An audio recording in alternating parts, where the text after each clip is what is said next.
Okay, good morning, everyone. Sorry, this is like a little weird for me, but I appreciate you all coming and speaking about all the challenges that we're going to be facing in the next few months. And hopefully, this will be interactive and um, feel free to ask questions at any point.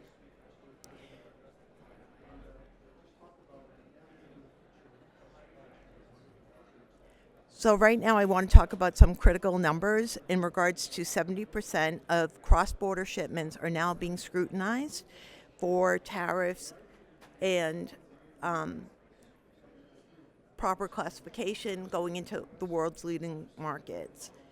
And this has been a significant increase. Obviously, more and more Border Patrol is getting involved with inspecting and looking at this, and this has increased almost 40% over the past year, mostly focusing on high value goods.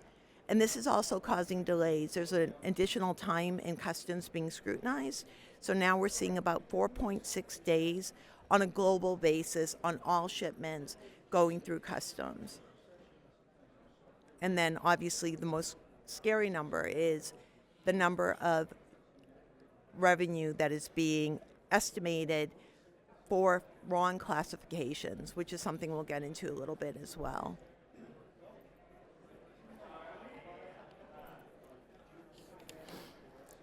So, one thing, I don't know if you guys are familiar, but HS codes have become mandatory in most countries around the world.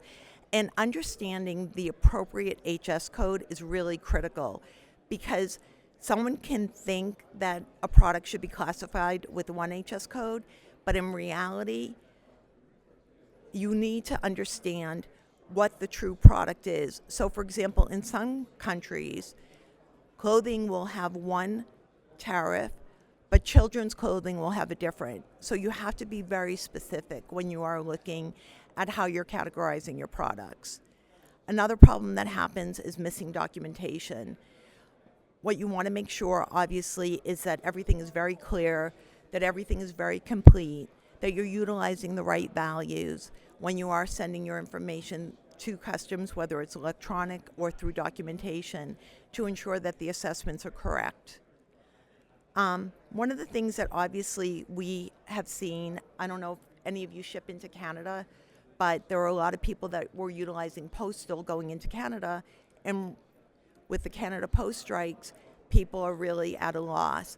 So being dependent on one particular carrier that is only using one method can cause problems for you as well. And what you want to do is ensure that you're either working with a partner that has a hybrid solution so that they can put in contingency plans and provide you with a disruption-free solution. And then obviously being prepared for the peak season. Just want to be proactive in communicating expectations to your customers. That's going to depend on your in-house time and what your delivery time is. Many times, customers will really want to give a lot of a time period so that shipments are going out earlier in the season as opposed to that last minute crunch and their parcels aren't getting delivered. Nobody wants to get that negative social media comment because their Christmas was ruined because the shipments never got there. So really understand what type of window you have for opportunity, taking into all these different types of situations with the clearance, with the shipping, etc.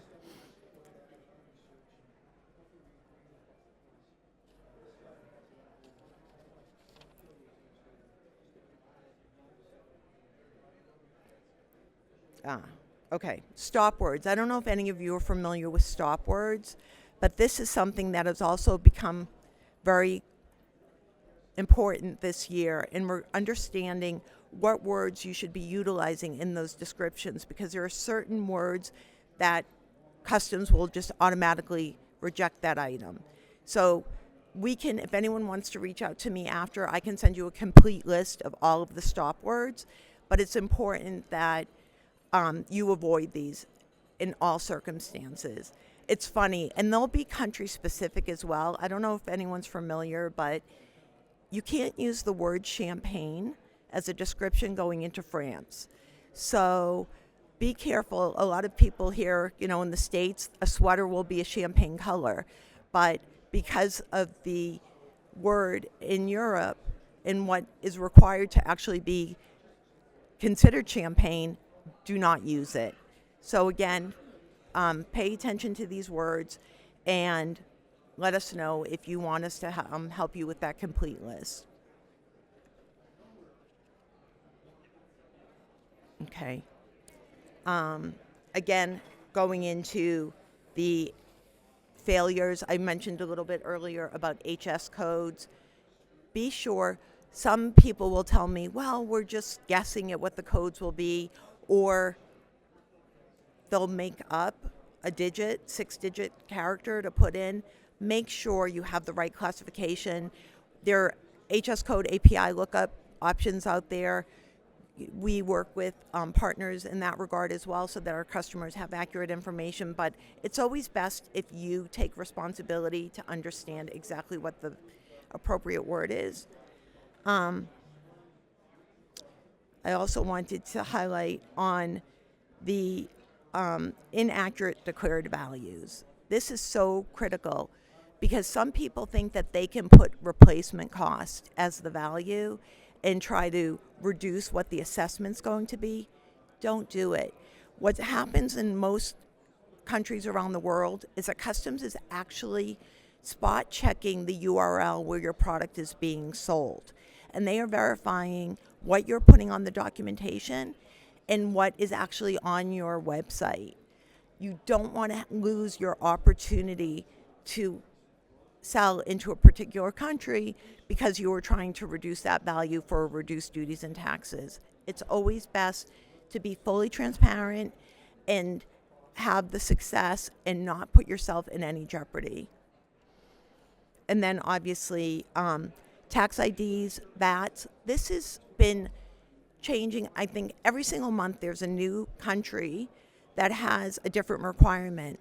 So I think probably everyone here, if you're selling internationally, you're familiar with IOSS. That was one of the big things that came out for Europe, and it was basically a tax ID for the EU to allow you to be registered and have your lower value items charged to your IOSS number as opposed to sending it that the recipient has to pay. But now some countries are not only requiring your tax ID, but they're requiring the recipient's tax ID. And this might be due to limitations on how much a particular individual can import into that particular country. So make sure you're working with partners or doing your own due diligence to understand what information you need to push to have the most successful clearance when you're selling internationally.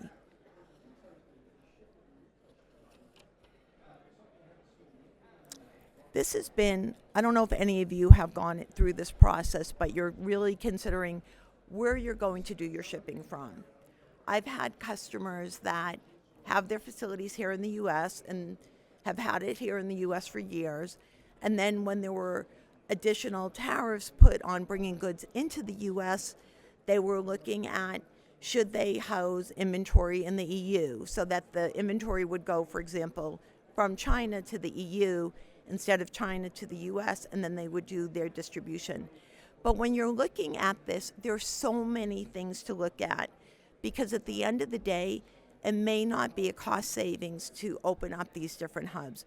You have to understand what the cost of labor is in those countries, what the cost is of having that distribution and that inventory housed in multiple locations. So really make sure that you're not looking at, hey, I want to avoid this import tax, and then being hit with so many more costs that it ends up being an additional expense than if you did everything ex-US. And some companies are doing some testing. I know some companies that recently did testing pre-peak. It didn't work out for them. And they were able to retract from that situation and have everything, again, back in the U.S. Is anyone doing multiple points of distribution around the world? How's that? Is that a more successful solution for you? It's hard. I can't really hear you, but We can talk after. Thank you. And I apologize for my cold. Wonderful benefits of traveling, right? So this is something else that a lot of companies have looked at, and I don't know if any of you have explored this, but the B2B to C. Is anyone familiar with that scenario? So what they're doing is they're basically bringing inventory, for example, into Canada as unsold goods, and then so it's going to another business entity in Canada. So because it's unsold goods, they can declare a different value than the actual retail value. And it's going to be a different type of clearance because it's a B2B clearance as opposed to a B2C clearance. Then what happens is once it enters into that country, then it is sold and the sale transaction takes place and then goes to the end recipient. So this is something that companies are doing. I primarily see it going on in Canada, but it may be something that may not be long-term approved by customs. And before you go and make these changes, understand the implication around the world, how this affects transits, how it affects your filings, and whether it is an actual long-term solution. Obviously, nothing is permanent and guaranteed to be around forever, as we've all seen all the changes, the surtax that happened from U.S. to Canada goods this year. Now, thank goodness it's gone, but rumor has it that there might be some additional new taxes. So, but really understand there's a lot of different approaches to deal with the taxes, to deal with transit times, to deal with clearance, but make sure you have all the facts so that you're picking the right solution for you. And this is also another area where people are looking at improving their bottom line. And what they're doing is they're looking at foreign trade zones or bonded warehouses. So again, I don't know if any of you are utilizing this type of solution, but when you're utilizing a bonded warehouse, you can bring your goods from another country into the U.S., put it in the bonded warehouse, and you have a period of time until you have to pay the duties and taxes. And the float on money is, again, something positive for your bottom line. So if you don't need that inventory right away, this gives you an opportunity to potentially bring it into a bonded warehouse, sell the goods. When you're going to do the distribution, bring it out of the bonded warehouse. That's when you're going to pay for the import. And then you already have the product sold, and you'll be able to generate that revenue immediately.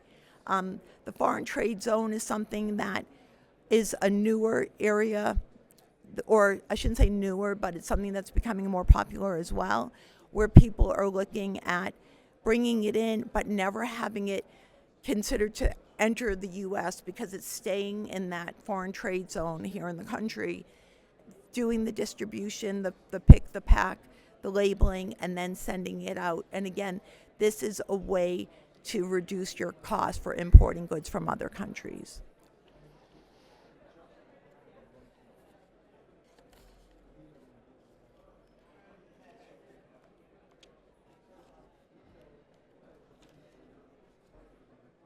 I think we spent some time already on why the tax ID matters, but you have to be really careful with it as well, because it's almost like someone's social security number.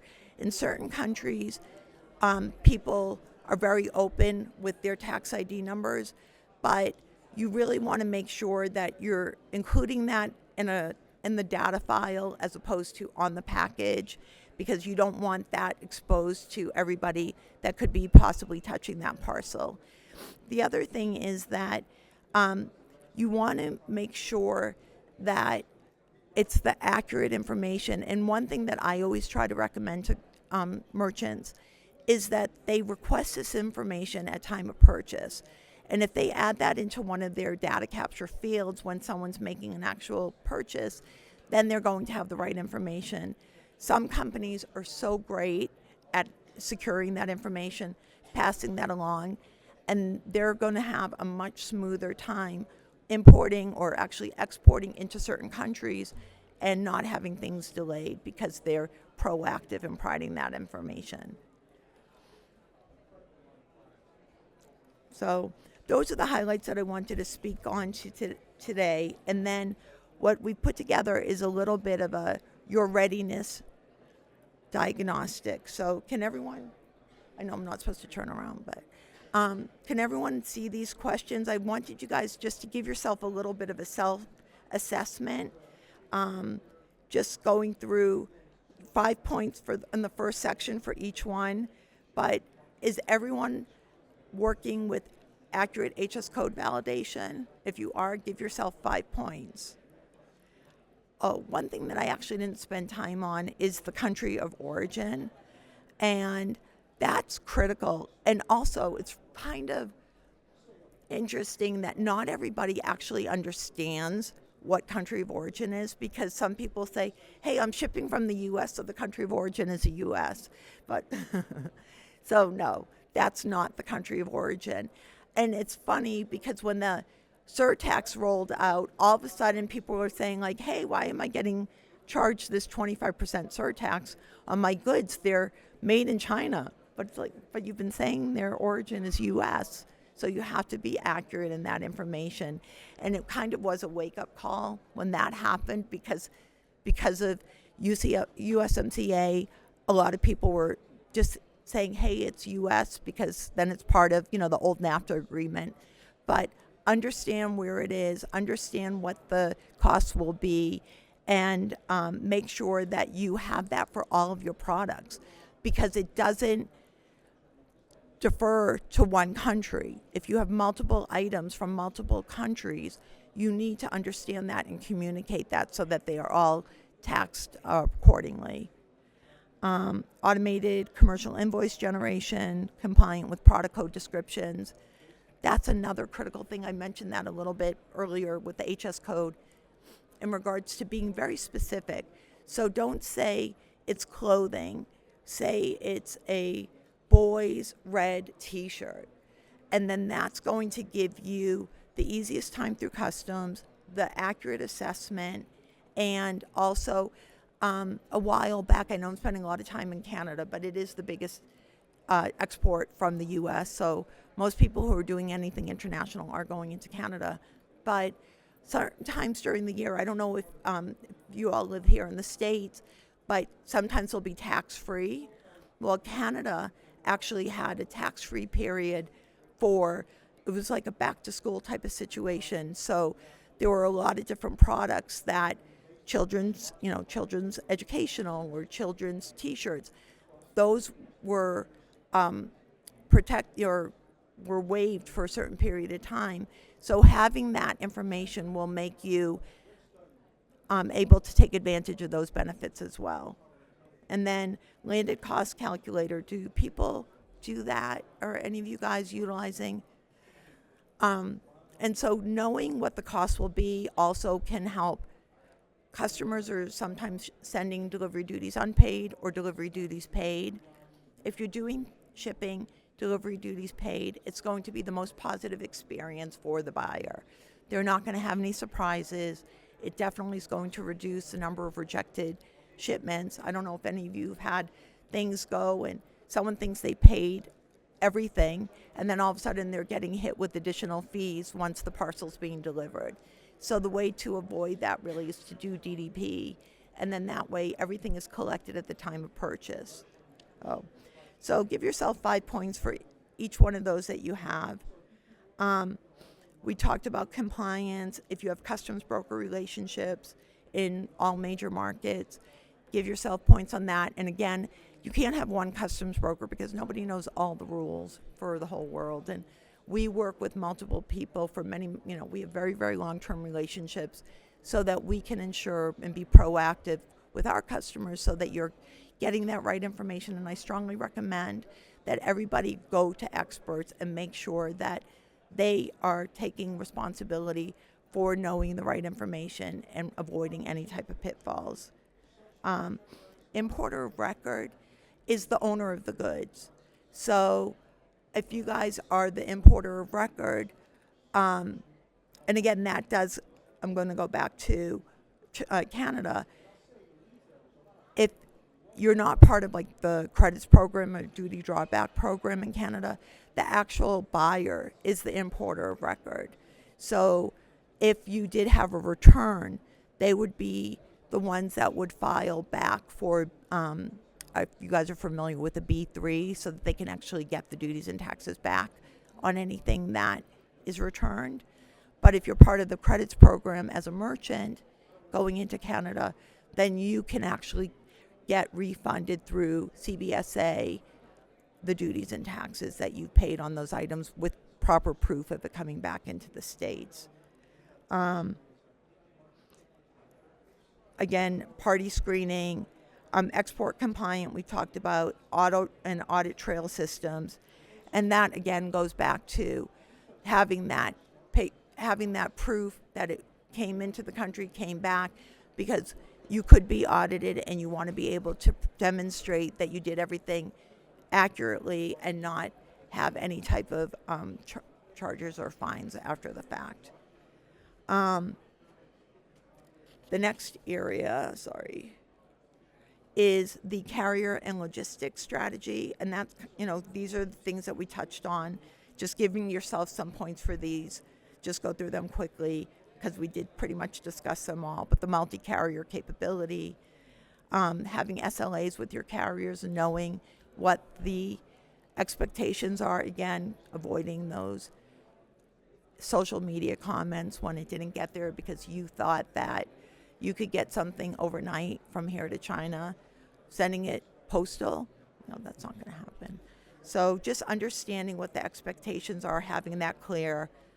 We talked about the bonded warehouse and free trade, foreign trade zones, hub location strategies, and then strike contingency plans, which we talked about with the Canada.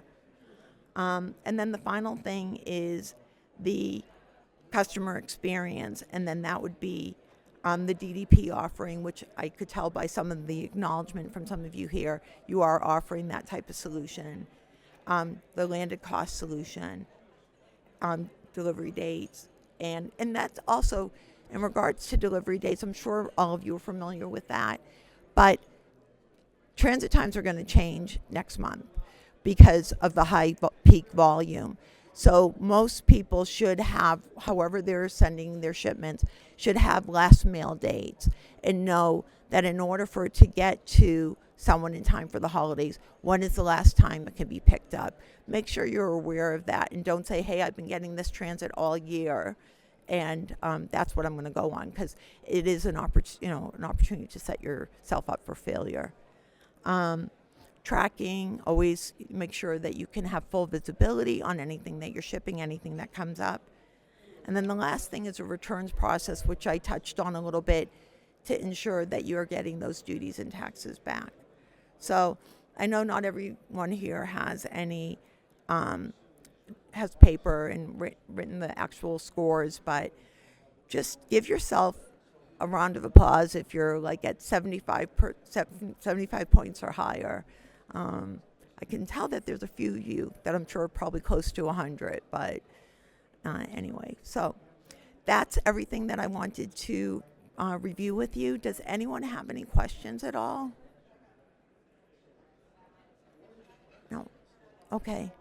Well, we're here over at C25, so if you do have any questions, please don't hesitate and come by.